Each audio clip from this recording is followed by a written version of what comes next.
Okay. The last rookie, we call her the rookie marketing partner, who will share with you her testimonial. We just met her actually very recently, I think only in March. But she really was so excited. She put all her efforts to, bringing in her prospects in our recent event in Las Vegas, and she flew in just to be here with us. So, yes, please join me in welcoming Miss Orange. Yay!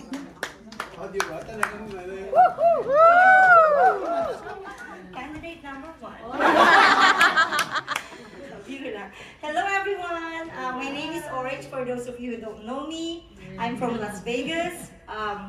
I am a real estate broker in Las Vegas and licensed loan officer here in California and also in Las Vegas, in Nevada.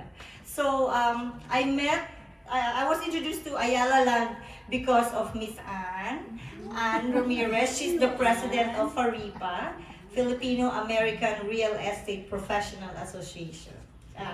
We are very honored to be part of FARIPA. We've been through 3 tours already to the Philippines. So if you guys want to join FARIPA, get in touch with Miss Ann.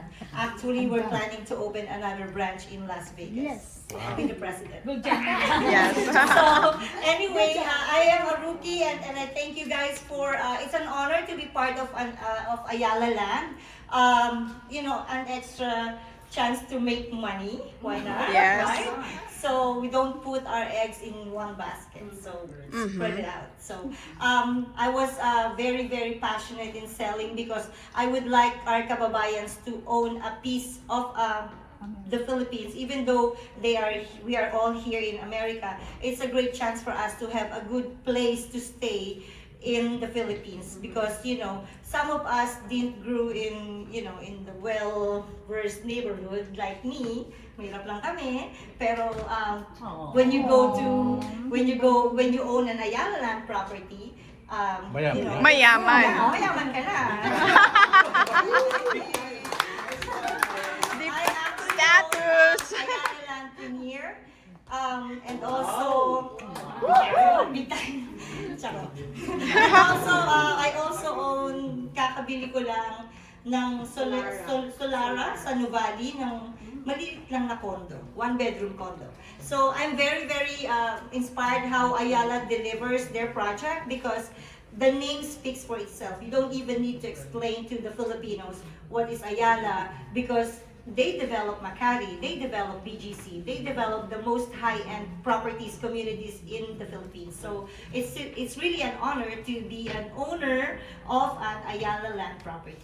So Yes. again, I would like to thank Miss Bing, Arnel, Anna, and of course Miss Jaylu for acknowledging or giving me this appreciation to be the Rookie of the Year. I'm very passionate, like what I've said, kasi I really want all of us to have, may magandang titirahan sa Philippines. Thank Yes. you. Yay! Oh my God! Meron pa. Oo. Okay. Oh, you're Thank welcome. you Good so much, Miss Orange.